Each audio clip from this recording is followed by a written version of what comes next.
Griffin, thank you so much for joining us all the way. Actually, where are you? Where are you at the moment? Are you in LA? Yeah, I'm currently in LA. Ah, Yep. amazing. Well, thank you so much for making the time. I know Nick and I are super excited to have a chat to you. Yeah, I've been looking forward to it. Yeah. Well, actually, so I need to just preface this with the fact that Nick's really old. So he just turned 40. So I thought Thanks for bringing that, Liz. Really appreciate it. Appreciate it. So, and look, Griffin, if Nick was your age, he would love to be you. Griffin, I gotta tell you, mate, I'm actually sick of seeing your photo. For the past week, Lisa's pulled your topless photo up 15 times. I said, fucking hell, enough is enough. Wait, I'm going to stop pulling that up? I'm going to screen share right now. Who's that? Oh, I didn't see that. Okay. Look, for those, do you have Clio magazine in You had this ready. in You had the this US? ready. Do you have Clio? No, they wouldn't have it. I don't think so. Oh, it's kind of like Cosmo. So anyway, so they've got like Bachelor of the Year. So Nick was actually one of the Bachelors of the Year one year. So You pulled this crap up. we thought Wow. we'd Photoshop him into the Sway Boys house. Yeah, I'm gonna remove this from the internet. Okay. It's gonna be removed. So that's him from the magazine. Yeah, posing. What do you think of his posing? All right, let's move on, shall we? What do you think of his It's posing? it's smooth. It actually integrates very nicely into the picture. Yeah. I think so too. Yeah. On that note, okay. Gonna wrap it up. Okay, so look, I've told Nick a little bit about the Sway House, and I think the concept's actually super smart. But I thought It is. it'd be better if he heard it directly from you, because I think a lot of people won't really understand what it is. Right. Yeah. So Sway was like one of those groups. It was kind of like I don't know. It's a little bit of a mystery how it started, because there was no actual like planning. It was just all of us went on tour the summer before. So that was 2019. And then a lot of the guys stayed in LA. I actually went back to school. I'm still in college. I'm a senior this year, finishing up. But anyways, I was going into my first semester of junior year. They all stayed in LA after we went on that tour. And they were just bumming it. They had this like really like crappy house that was actually Bryce's, which is where Bryce kind of got integrated into the mix, because they needed a place to stay. So he kind of welcomed them into his house. And a little bit after that, they got tired of sleeping on air mattresses, met Michael, and, they talked about getting a house. So somehow they convinced me to leave nursing school to come live with them. And that's kind of how Sway started. It was just a group. The original was Bryce Hall, Jaden Hostler, Josh Richards, Anthony Reeves, Keo Sear, and me. So, and it was just this group that we got together because we were all boys and we wanted to make content together. So What a life. that's kind of how it started. Can Nick come and stay at the Sway House when he's How next things in have LA? changed. I wish I was 20 again, living in LA in a massive house, just making content and partying. Yeah, we had our fun. Sway was really fun the first 6 months, and then we kind of got tired of being schmucks all the time, and I actually wanted to use our following we had built over COVID for good. So here we are now. It's really transformed, and I'm actually proud of everyone for taking their own routes. Yeah, I think that's really interesting because, look, I'll be honest, I barely recognize you with the top on, because usually on all of your TikToks, you guys are always working out and topless. Yep. Yeah, so maybe we should have done a topless interview today just for you two. But I'm not topless though. But you guys are. It actually worked out a little bit because now we get to do a lot of fun stuff with, health and fitness, and it kind of integrates nicely with my nursing background. So, dancing shirtless, we've got a lot of crap over the days, of doing it. Not as jokingly as you are, actually. A lot of people have given us actually a hard time, but it worked out. We get to do some really cool things, and we're coming out with some really amazing products because of it. So I'm excited. That's awesome, man. Mate, I hear you're quite a savvy investor. Can you tell us what you invest in at the moment? Right. So my portfolio is pretty diverse. It ranges anywhere from CPG to actual tech platforms. Right now I'm getting into some biotech and really branching that out. So I would say our investment strategy is mainly investing into either products or platforms that we are able to directly affect with our following. Smart. There's a few we just put in some checks because we like the founder or we just like the product, but for the most part, we're very strategic, and I've actually come on as an advisor at a couple companies that I've invested in. And, you know, if it's not that, we bring on more creators for these platforms or products, or we bring in strategic investors. So there's been some articles about that. It really just depends. Man, that's awesome. At 20, I could barely feed myself. I And here know. you are investing in biotech companies. Mess. Mate, unbelievable. Well done. We briefly spoke about this earlier. What are your thoughts on crypto at the moment? Crypto is very interesting. As you might know, the inflation of the dollar continues to rise, which is kind of scary. Also with Bitcoin, you know, whenever the government kind of seems to be more unstable, that's when you see a lot of the price go up. You know, obviously with Elon investing and speaking, it also helps fluctuate the market a little bit.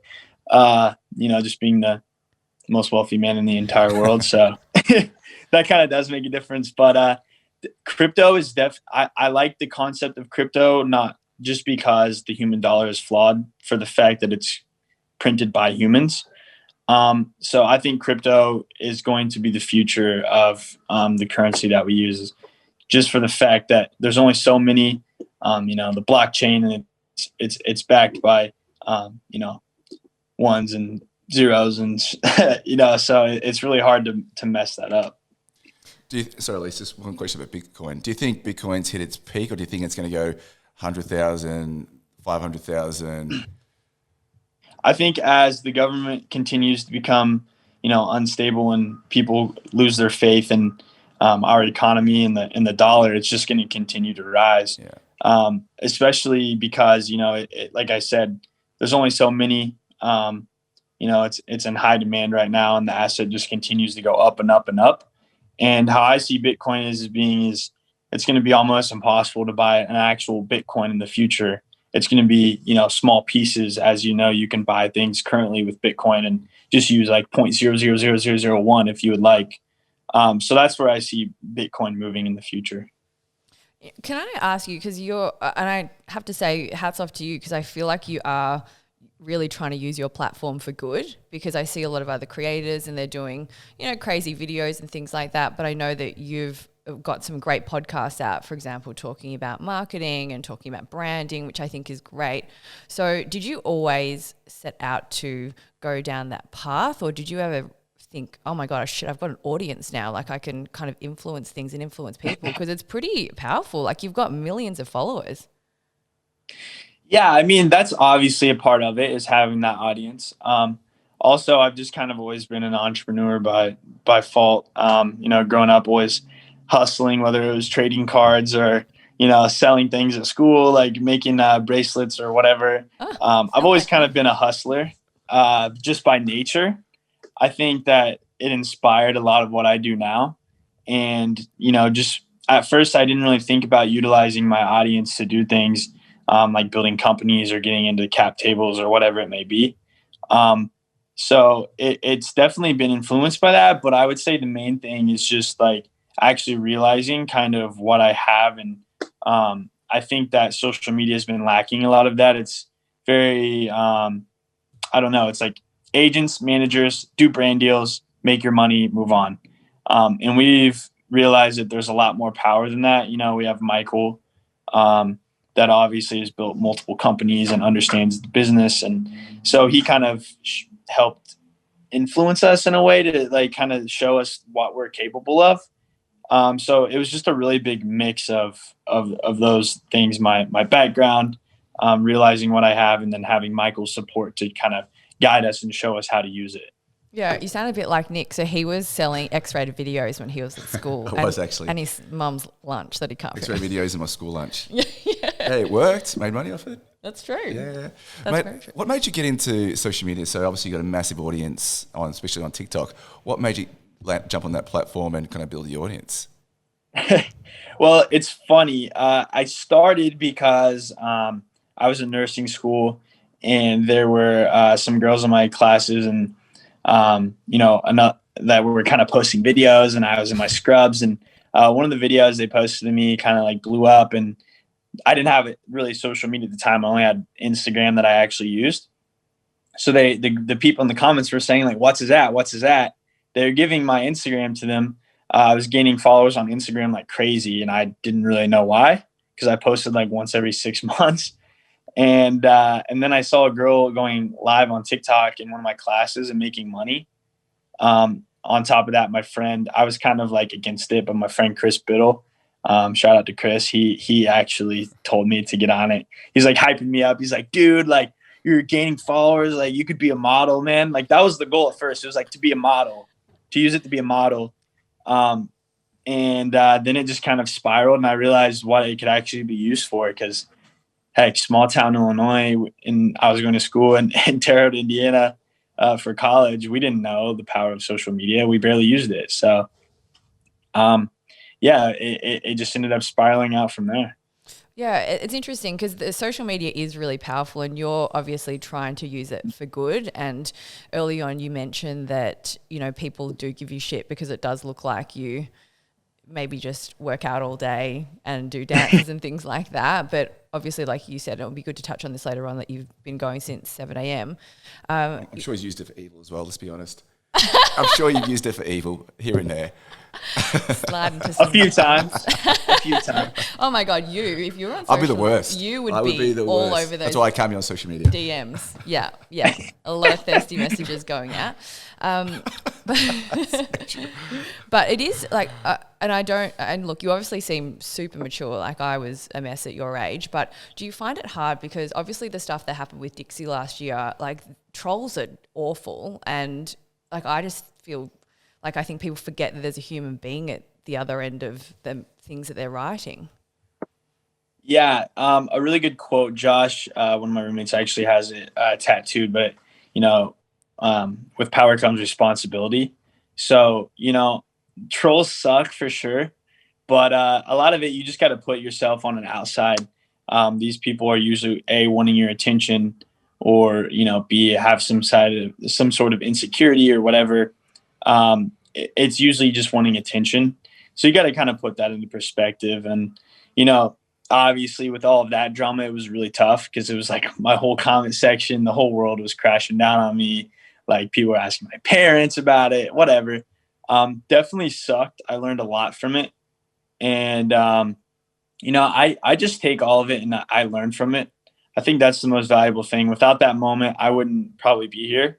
It's kind of where I converted from being the sway mentality to being like an actual entrepreneur, and wanting to do something with myself rather than post shirtless videos all day and, party and have fun. It was great while it lasted, but that was like that at that moment, I was so low. It gave me the opportunity to like sit down and think about what I really wanted to do, and kind of perfect that craft as I was waiting to come back and make my presence. So I learned a lot. Yeah, good on you. And look, this might be controversial, but I thought your diss track was really catchy. So I was playing it for the guys earlier. The diss track. It's funny. I didn't really think of it as a diss track, and then it ended up just like coming out, and everyone was like saying it's a diss track. So I was like, okay. I made it in an hour. I really wasn't like, I was trying to be more of a meme than I actually was making a diss track. Like, it was a terrible idea. Don't get me wrong. Should have never done it. Worst decision ever. Don't know what I was thinking, but like, I was under heat. People were always asking me like, why did you do it? It's like, I'm going to put the whole internet on you, millions of people bashing your name all day, every day, and then see how you think. Let's see how good you are thinking without your emotions at 21 years old, with millions of people hating on you every day. So when people ask me what I was thinking, I just say I wasn't. Oh, well, you got 6 million views, so that's not bad. Pretty freaking good. It's not bad for 1 hour's worth of work. Yeah, it's not bad. It's funny too. I didn't promote it once, ever. Just took off. Yeah, I'd never promoted it. I didn't tell anyone I was posting it. I just literally threw it up, put like a crappy music, like lyric video. That's great. If I actually would have tried, I always am curious. I thought that me not posting about it would make it better. I should have just promoted the shit out of it. Just done it 100. Get that ad money. And, yeah, I should have just ran it up and like actually tried to promote it, because it would have done a lot better. But YOLO. Shit, we should do one. You probably get 10 views at best. Mate, do you want to tell us about esports? Because esports is blowing up in Australia right now. What's your involvement in esports? I am huge into esports. Okay, there you go. I'm currently, working on building out my own team and getting super, super involved in shaping the future of gaming. And, I think that it's already starting to pick up, but it's still got that kind of like weird, I don't know, vibe around it. So my goal is to take gaming and bridge the gap between like the nerdy and the cool and actually like traditional like sports and television and stuff and bridging those gaps. So I'm currently on a huge mission to reform gaming and the future of it. That is really true, actually. I think people perceive gamers to be really nerdy, like once upon a time. And it's like people just sitting in their parents' basement. Yeah, but there's still a perception there, though. I feel like it's changing, though. A little bit. I see a lot of attractive people. Slowly. The thing is what people are missing and what my mission is, everyone plays games. Like whether it's on your phone, whether it's you actually sit down and play PlayStation after your 9 to 5 for a couple hours a night or a couple times a week. Like pretty much everyone loves to play a Wii or Mario Kart or whatever it is. So my goal is to bring together like the 99% of people that are just casual gamers and bringing them into the community with the people that are already like true gamers. Cause right now Twitch is like the best of the best, the professionals, like they sweat all day long, 8 hours. And like their fan base is really cold and like kind of gatekeeperish because they were in it before it was ever cool at all. So I'm on a mission to kind of like bridge that. That's awesome, man. What's the name of your team? We haven't released it yet, but I did invest into a company, Rect Global, that has the London Royal Ravens and Rogue GG, which are two of the biggest Call of Duty and gaming esports teams in the world. So that's who I plan to work on this with and build it out. So super excited. Good on you. That's exciting. Hopefully, maybe see you on some Mario Kart. You'd never played Mario Kart before. That's bad. I'm not a gamer. I've never been into games. Well, hopefully, Griffin. You've never played a game on your phone or anything? No, because you said everyone plays games on their phone. I'm like, I don't. My old man used to work for Sega back in the day, and I never played any games back then. It's iconic. Oh God. Wow. So you're just really not a gamer. All right, man. Yeah, man, sorry, man. I'm sorry to disappoint. End the call I enjoy now. Going out and seeing sunshine rather than being in a dark room playing games. It's just kind of my thing. Oh God. It's all good. There's all kinds of people. That's what makes the world go around. So yeah, he's a bit of a loser, but that's okay. Okay, so please run us through your day because you said you got up at 7 this morning. So what's a typical day look like for you? Yeah, today was an early day. Usually I'm not like I'm usually up about 8 o'clock and get my day started by 8:45 ish. This morning I actually had to do schoolwork, so I was up extra early because it's a 3-hour difference. Because I'm on West Coast, it's on East Coast, so I had to be up extra early today. But the typical day is wake up around 8, start by 9. That's like eating breakfast, getting ready for my first call. Mondays and Thursdays are film days. So we have no calls that day. It's literally just like film content, go wherever you got to go, get your content done for the week. So there's those 2 days. And then Tuesday, Wednesday, and Friday are all calls. Like tomorrow, I think I'm booked from like 9:30 a.m. till 6:30 or 7 p.m. of just like back-to-back calls. I think I have like 30 minutes to eat lunch. So those are our work days. And those are pretty intense. It's basically just founder calls or future investments or working on like campaigns or whatever by contacting the marketing teams directly from like whatever it is, Tinder, Honey, whatever. So, we usually go directly to the brands instead of like them reaching out to us. So that's a really cool thing that we do. And then on the weekends is pretty much our rest. Usually it's like catching up on whatever work you didn't get done on Saturday. And then Sundays are like golf, chill, whatever it may be. Nice. Oh, golf. Who comes up with the ideas for the content? Because we produce a bit of content on LinkedIn, and personally, I'm always struggling for ideas of content. Like I literally struggle. Mate, who comes up with the ideas for your content every week? Me. Wow. There you go. It's a simple answer. Yeah. No, I mean, we bounce off of each other a little bit, of course. But for the most part, it's just us. Like, it's either me or one of the boys has an idea, and we either get involved in their idea or we have our own and they get involved in my ideas. Like, it's just us, though. So what advice would you give to content creators out there that are struggling to kind of get off the ground and produce content? I think where a lot of people struggle is they pick to mimic others that are already successful or famous or whatever, instead of like being true to what they like to do. Because the best social media creators are always the ones that they have like a niche, or they have a hobby, or they have something they love, and they just keep doing it every day over and over and over. Because that's the real key to success in social media, is being consistent. Yep. And posting every day. So yeah, that would be my biggest thing, is like, whether it's you like to trade cards, you like to make pottery, like clay, literally whatever it is, trick shots, whatever you want to do, just do it every day and form your own content around it, what you think like is cool to you. And I think that's the most success I've seen from people. And sometimes others ask us, because Sway, we're a lot of like the typical like TikTokers, when you think of it, like the dances and the whatever. People don't understand that, 2.5 years ago, when TikTok wasn't really that popping and wasn't that cool, we were on the platform getting ridiculed. We went on that tour, we got ridiculed. Like, that was before TikTok was cool. We were kind of like trailblazing that path for people. That's why we're kind of able to do like whatever people say, no talent or whatever, the TikTok dances and like doing all of that, because we're like some of the people that started it. And now the app is so competitive and everyone's trying to do that because it looks easy or whatever. It's just hard to do. It's hard to compete in an area where there's already people that are famous and been there, done that. So, yeah, that's my best advice. Do you think, because I look at what your content is, and like, I think it's fantastic. And I look at, say, someone else. Because he's topless. Yeah, that doesn't hurt. But I look at other people that might be doing, say, similar things to you, but they just don't have that, like, millions of followers. Like, why do you think you guys have been so successful? Yeah, so it kind of goes back to what I was saying, like being original.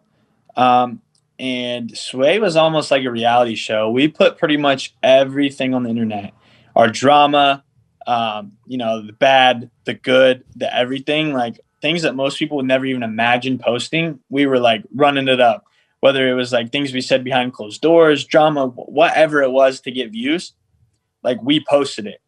And obviously that came with a lot of controversy and a lot of things that you can read in the media that weren't so great. But we just put it out there. And I think that being bold and being original and being who we were on and off camera, it was something that people were like, wow, this is crazy. This is something I can get behind. And that's what I think the key to our real success and our actual loyal fan base.